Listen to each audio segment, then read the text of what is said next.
with this bit we're going to tie a combi rig. Now you can get a lot of braid only lines. I prefer to strip what I consider one of the best braids on the market, which is jelly wire. So basically we've stripped, cutting a bit off, we've stripped about 8 or 9 inches and made a loop. Simple overhand loop knot for your bait. Next, cut a bit off so as you've got room to work. Scissors won't work now. Right, now when people tie combi rigs, by and large they use a loop and then whip to the loop. Personally I think it's not necessary. I tie a simple overhand knot, and that's the first part of the rig. That's your stiff section of combi. Take your braid, suitable hook. I am known for using large hooks. 2 reasons. One, I like hook holds obviously, and 2, I actually like the fact that they're heavy, because my rigs are basically a self-hooking rig, and I want the hook always to fall underneath the bait with the hook point down, finding the bottom lip every time. To gain that situation, we tie, if I can pick it up, a small ring at the right distance away from the hook.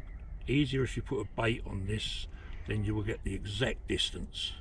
And it'd be easier if I put my reading glasses on as well, because I can't even see the ring.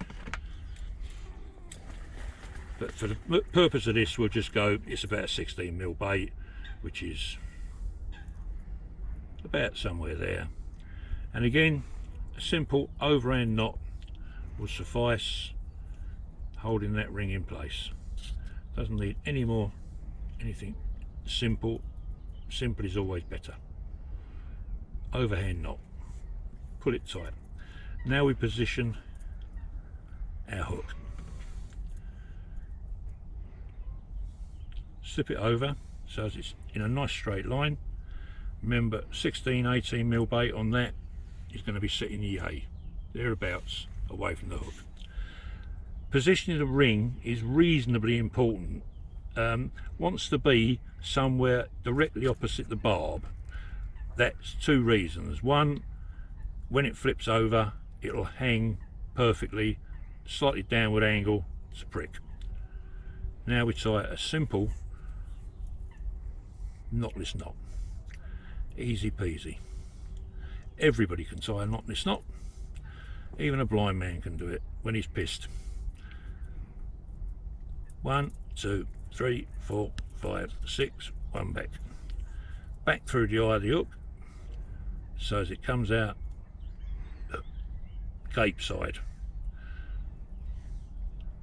When you're doing this to camera, it never works. Pull tight. Now that is good enough to tie a combi rig, but to make it even more effective, and because long curved shanks are bent, we create our own by putting a lump of shrink tube on. Now the shrink tube can be almost anything between 1/4 of an inch and 3 inches long, depending on the rig you're trying to create. But for this moment we just extend the shank. So it's basically now we've got a liner type of arrangement. Yeah, remember, heavy hook, light bait, critically balanced, will be picked up off the bottom like that, therefore enhancing your hook holds. Now, as I said before, most people use a loop to whip this. I don't, because I'm different. I just use an overhand knot. Perfectly strong, perfectly acceptable. Take it right the way up to the shrink tube, pinch your thumb nail where you want the whipping to start, and whip 6 times.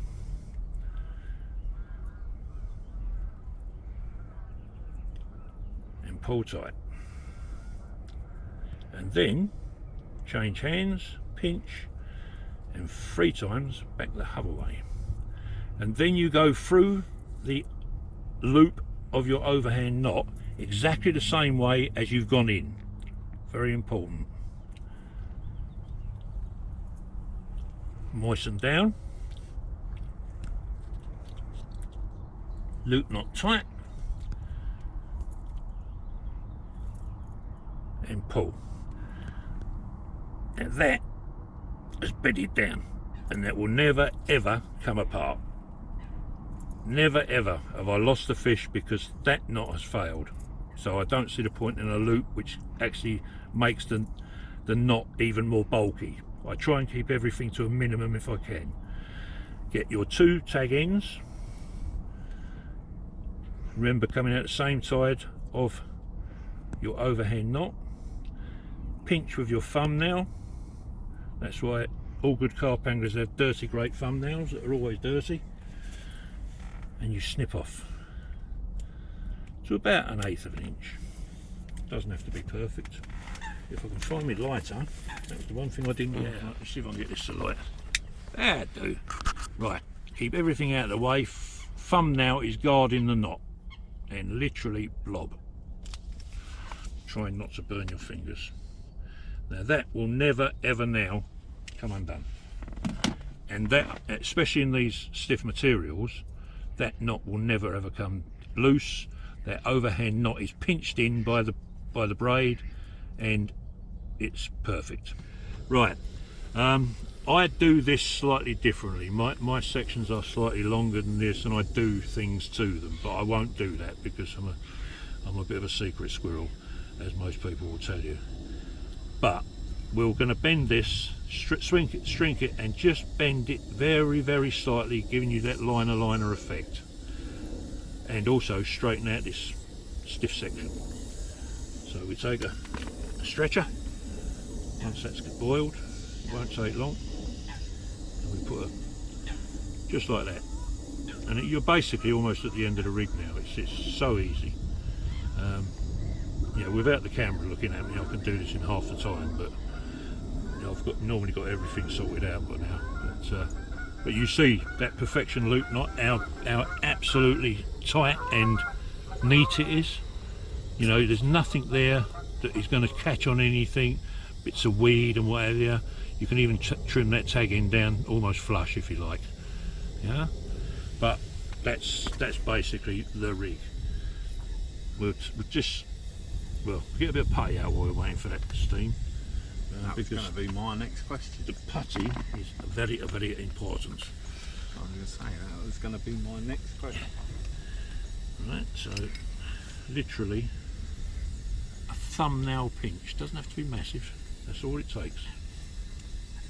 That bit of putty. That's all it takes to make that rig even more effective than it already will be.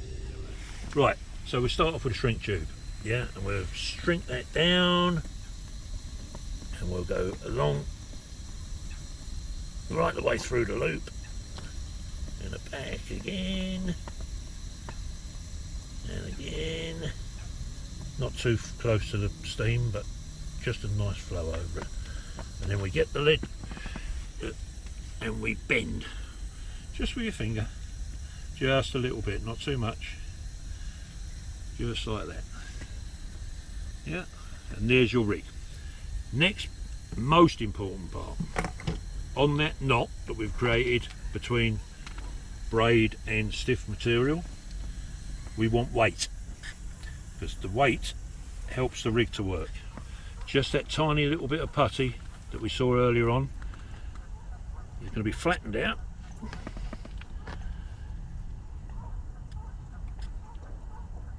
Again, poor arthritic elf fingers won't work. Right, squeeze.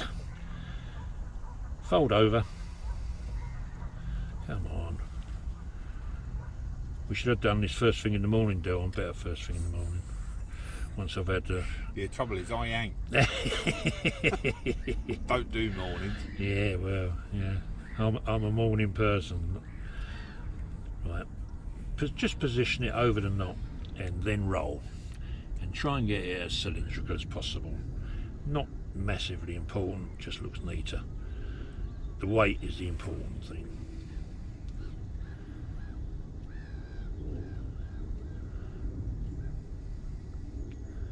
Just spread it around, roll it up. Right, there's your finished rig for all to use. This will go on to I don't know, I can't remember, a swivel that's got the hook on it. What's it called? A combi swivel. Yeah. Hook on, closed up, job done. That's good enough.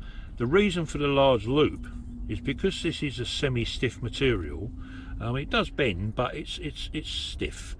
So what I want to achieve by that loop is if the carp moves the bait that away, I want the swivel to roll down, or slide down the loop to give it that little bit more movement. It shouldn't take a lot. With this rig, I reckon if the carp moves 3 inches, it's knackered. And I was going to say a dirty word there, but Del's staring at me. But that's the rig, basically. And the reason for the putty, imagine that is your bottom, and the rig is lying with your bait attached, just like so. We can put a bait on if you like, but imagine there's a bait critically balanced. It must be critically balanced.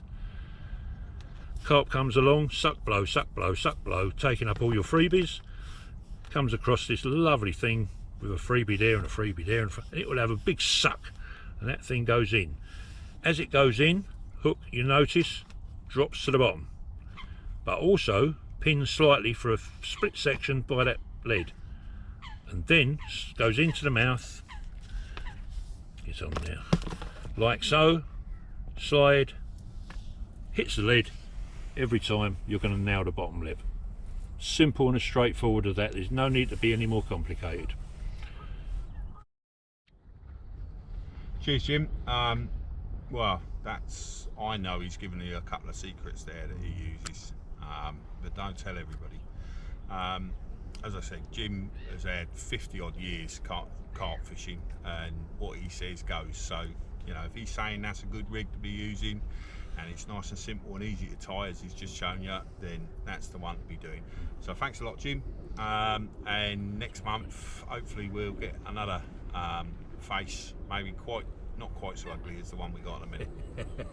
Thanks a bunch, Del. That's all right, mate.